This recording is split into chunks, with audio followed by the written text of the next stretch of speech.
带去读唐诗。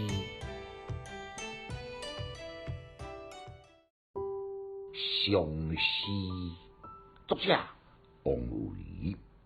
诗篇：风度生南国，春来发几枝。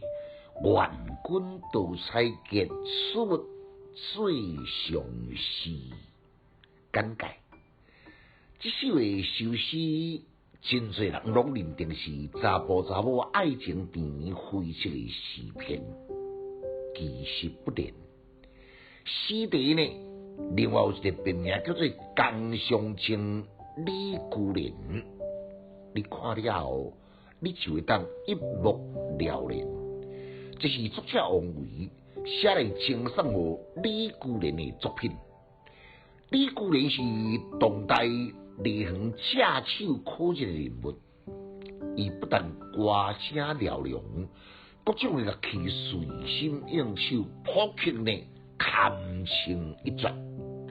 当时的李白、杜甫、王维等等真侪诗篇呢，拢由伊来拓谱，成为当时轰动一时的绝唱。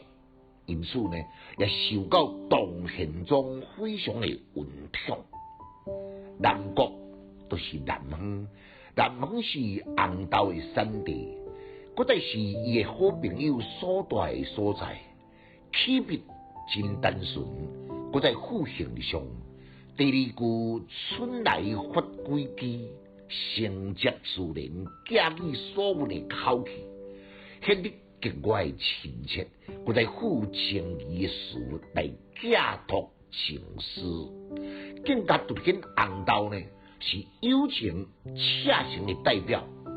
第三句采擷一物来寄托怀思的情思，是古典诗歌内面常常看到的手法。